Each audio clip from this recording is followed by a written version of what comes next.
Nous soutenons qu'il existe une entité dissimulée qui tire les ficelles dans l'ombre. Attends, oui, nous sommes d'accord avec toi. Tu pourrais considérer les créateurs de cette vidéo comme des fous ou des obsédés par la théorie du complot, ou qu'un éclair les a frappés et leur a grillé le cerveau. Mais juste quelques minutes, nous te demandons de regarder avec ton esprit et de réserver ton jugement pour la fin. Commençons. L'idée de domination renvoie toujours à la domination de l'économie. Car si tu contrôles l'argent, tu détiens le pouvoir de financer de grands projets, de financer des partis, des individus, le chaos, l'industrie médiatique. D'accorder des prêts aux États et de les contrôler par la dette. Mais comment cela se fait-il? Par les banques qui financent tout. Elles financent même les budgets des États et comblent leurs déficits. Ainsi, la majorité des pays du monde leur sont endettés.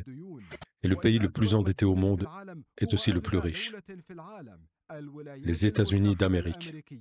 Sa dette est de 20 000 milliards de dollars. La majeure partie est due à la Réserve fédérale américaine. Mais pensais-tu que la Réserve fédérale américaine était une propriété publique? La réponse est non. Quelle devrait être la relation correcte entre le président de la Réserve fédérale et le président des États-Unis? Avant tout, la Réserve fédérale est une agence indépendante. Cela signifie essentiellement qu'il n'existe aucune autre agence aux États-Unis qui puisse annuler les décisions que nous prenons. Il en va de même pour les principales banques centrales dans le monde. Ce sont des banques privées détenues par des familles extrêmement riches. Et ce sont ces banques à elles seules qui détiennent le monopole de la frappe monétaire et de l'émission de la devise, non les gouvernements. Les banques centrales sont en réalité des cartels bancaires à vocation monopolistique. Elles ont établi des partenariats avec les gouvernements des pays où elles opèrent. Et elles se voient accorder des privilèges exclusifs pour émettre les besoins financiers de leur État. C'est un cadeau que les politiciens leur ont offert en échange d'un partenariat. Et les banquiers promettent aux politiciens de créer l'argent à partir de rien. Et puisqu'ils détiennent ce pouvoir de créer ce qu'ils veulent, les gouvernements leur restent redevables. Président Kennedy tenta de défier cette élite en donnant au Trésor le droit d'imprimer le dollar par l'ordre exécutif numéro 11110. Il fut assassiné, rejoignant ainsi la liste des présidents qui ont défié l'influence de cette élite, comme Abraham Lincoln. Il a été prouvé que ces familles bancaires dominantes ont financé les deux camps dans toutes les guerres depuis l'époque de Napoléon, y compris les deux guerres mondiales. Elles tirent profit des guerres en augmentant les dettes, ce qui entraîne une influence accrue sur la décision politique, et des traités internationaux qui protègent leur influence. Ce groupe finance les plus grandes universités du monde, comme Harvard, Oxford et Cambridge. Les principales agences de presse leur appartiennent. Par exemple, la famille Rothschild à elle seule possède Reuters et Associated Press, et d'autres membres de ce groupe détiennent la Warner Bros, CNN et d'autres encore, ainsi que Hollywood et Disney. Les fondations Murdoch et Soros, connues mondialement, possèdent un très grand nombre de chaînes et de journaux à travers le monde. Ce groupe contrôle les ressources énergétiques dans le monde entier. Et les compagnies pétrolières, comme Shell, British Petroleum, ExxonMobil et d'autres. Parmi les faits étonnants au sujet de la déclaration Balfour, c'est qu'elle a été adressée à l'un des plus célèbres chefs de ces groupes occultes, à savoir Lord Rothschild. Ce groupe contrôle également les loges maçonniques et les organisations secrètes auxquelles appartiennent de nombreux présidents, hommes politiques et célébrités influentes. Le Shah déchu d'Iran, qui fut l'un des plus grands alliés de l'Amérique dans la région, fut l'un des témoins de ce groupe. Ils sont puissants. Puissants en quel sens? Ils contrôlent beaucoup de choses.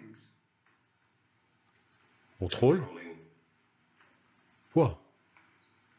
Les journaux, les médias, Votre Majesté, les banques, les finances.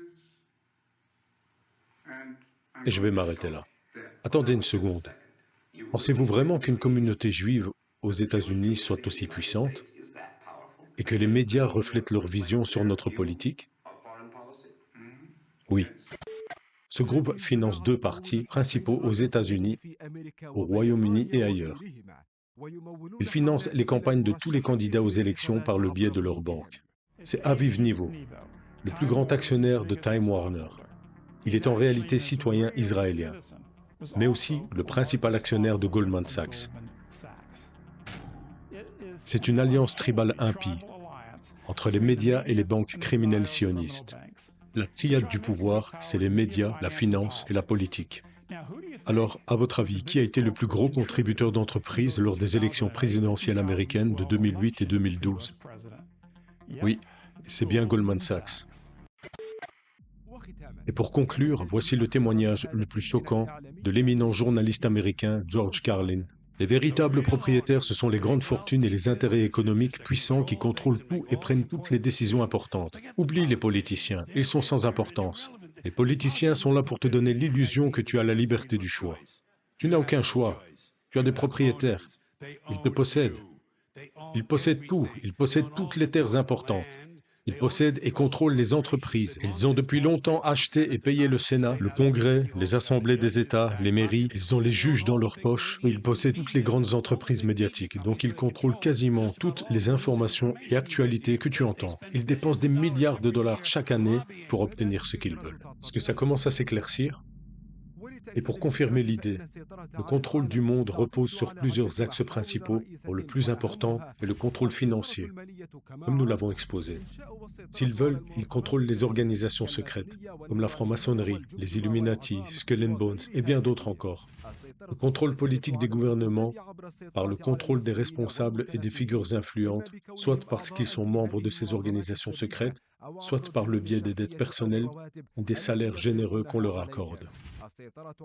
Le contrôle des deux principales sources d'information des peuples, l'éducation et les médias, ce par quoi s'opère le contrôle des esprits des peuples, le contrôle des sources d'énergie, d'eau et des entreprises agricoles, en plus des compagnies d'armement et des sociétés pharmaceutiques. Changer les régimes, les idées et les religions par des moyens destructeurs, tels que les guerres, les révolutions, les coups d'État, les assassinats et autres. Et enfin, la création d'organisations mondiales telles que l'Organisation mondiale du commerce, l'Organisation mondiale de la santé, le Fonds monétaire international, la Banque mondiale, voire même l'Organisation des Nations unies elle-même, dont le siège a été construit sur un terrain offert par la famille Rockefeller. Peut-être est-il temps maintenant de te demander qui est cette force et comment agit-elle. En résumé, ce groupe est constitué de familles bancaires d'une richesse obscène, telles que la famille Rothschild, Rockefeller, Morgan, Schiff, Warburg. Le chercheur américain Foster Gamble a identifié le mode de fonctionnement de ce groupe. Nous, ici, à l'échelon inférieur, menons notre vie quotidienne. Le gouvernement occupe un niveau au-dessus de nous. Ce sont ceux qui détiennent le pouvoir d'imposer des taxes et de nous contrôler, que nous l'acceptions ou non. Mais qui les contrôle, eux? Les entreprises viennent au niveau suivant. Beaucoup diront que ce ne sont pas les entreprises, mais plutôt les États-nations qui contrôlent le monde. Ils appellent ça la corporatocratie, une prise de contrôle des richesses mondiales et de la domination des marchés. Cette corporatocratie doit avoir accès à l'argent bon marché. Les grandes entreprises obtiennent des prêts à taux préférentiels auprès des grandes banques. Cela signifie que ceux qui contrôlent les grandes banques, connues sous le nom de l'oligarchie financière, finissent par contrôler les entreprises.